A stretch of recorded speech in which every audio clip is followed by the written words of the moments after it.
were instructed to bow in of Adam's special place with Allah. Iblis refused. Satan refused. And when he was questioned as to why, he said, أَنَا خَيْرٌ مِّنْهُ خَلَقْتَنِي مِن نَارٍ وَخَلَقْتَهُ مِن طِينٍ. I am better than him, Adam.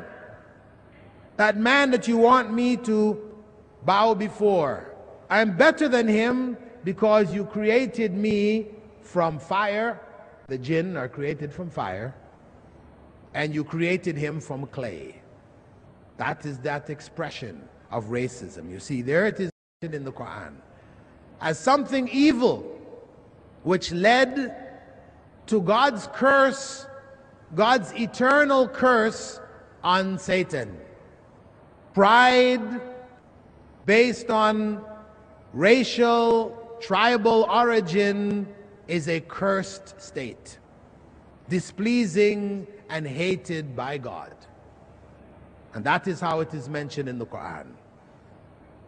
And that is why Islam has this great message to offer to humankind, to help them to achieve peace in this area, to bring them to the realities of humankind and human existence. Human beings are one human race. And there is only one God. And as such, God created for human beings only one message. He did not want confusion amongst people. So he didn't create a variety of messages. He created with the first human being on the earth one religion, one God, one human race, and one religion. And that religion, the religion of Adam, was submission to the will of God, obedience to God's command. And that is what in Arabic is referred to as Islam. Assalamu alaikum wa rahmatullahi wa barakatuh.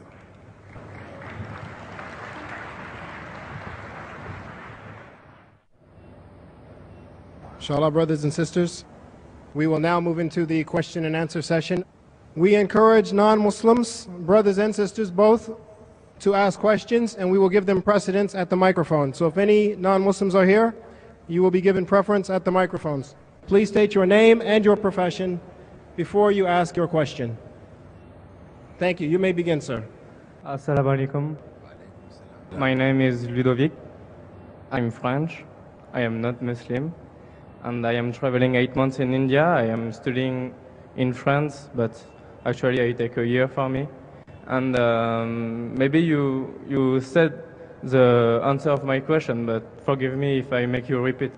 But how in the Quran Allah explains the different, the origin of the different kind of human, you know, black, white. I don't like the word race, but we are all different. And how is it possible that from one first man, common first man, there are all these differences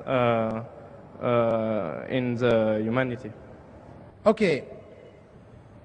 Our friend's question basically is, how is it possible that the variety that we see amongst us here today, in terms of colors, shapes, sizes, you know, colors of eyes and everything, we see all this variety, how can it come from one person? That's a good question. Well, the geneticists, those who specialize in genetics, modern scientists in the science of genetics, they explain it very easily. Every human being has in his or her genes the ability to produce every other human being.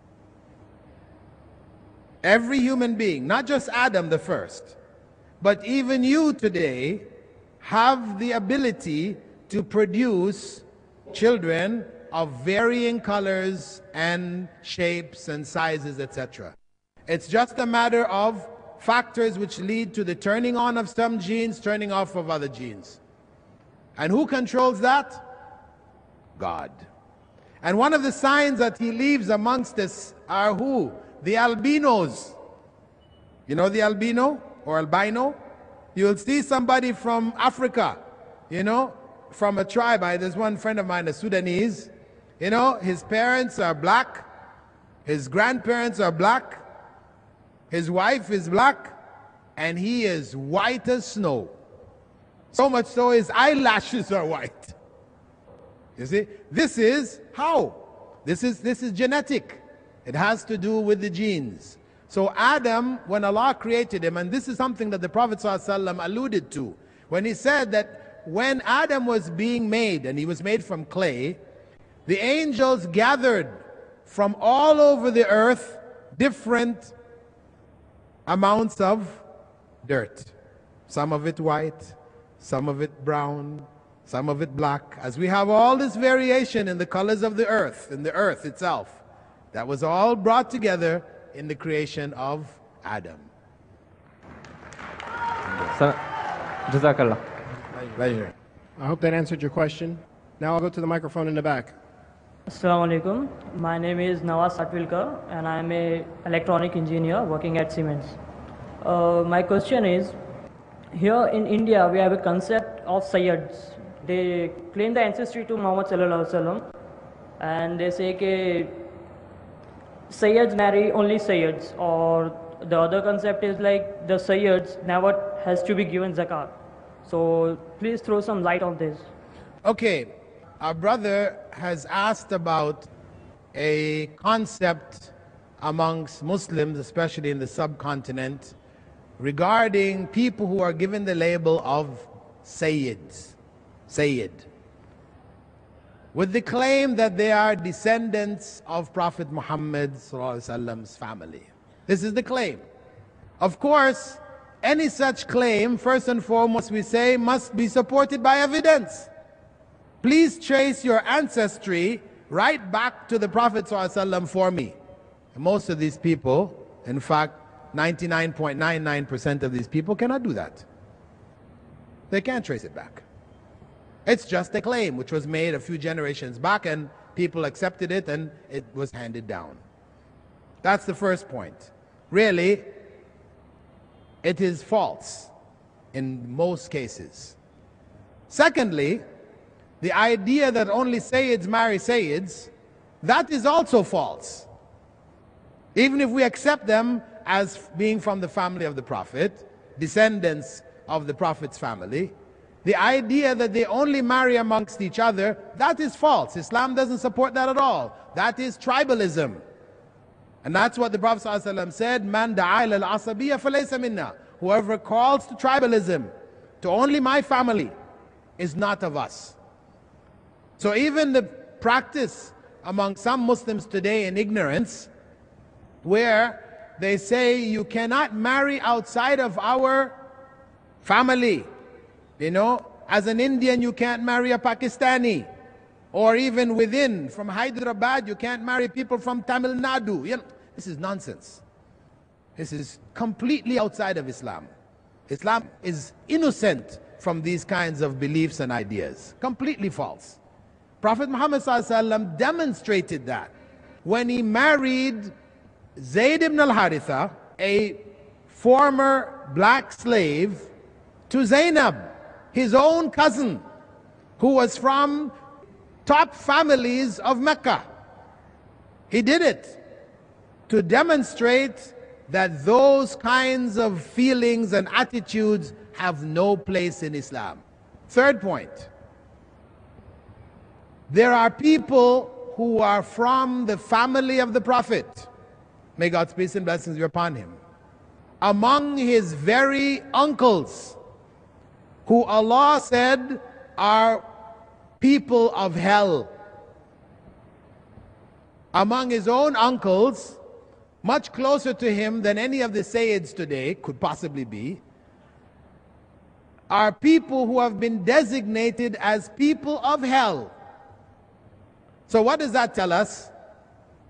Being a relative of the Prophet has no value. Before God, it has no value. You can be a disbeliever or a disbeliever. And truly, this is what happened. So, this practice or this belief is a part of the ignorance of Muslims. As Muslims drift away from the Islamic teachings, then these kind of racialist, tribalist, nationalistic feelings and ideas arise. This has historically been the way. When Islam is strong, the teachings are well known, people know it, then these feelings go down. They're satanic. No, as I gave the example from Iblis, Satan, refusing to bow and his claim, know that the origin of racism is from Satan. It is a satanic belief. And tribalism is satanic. Human beings are one.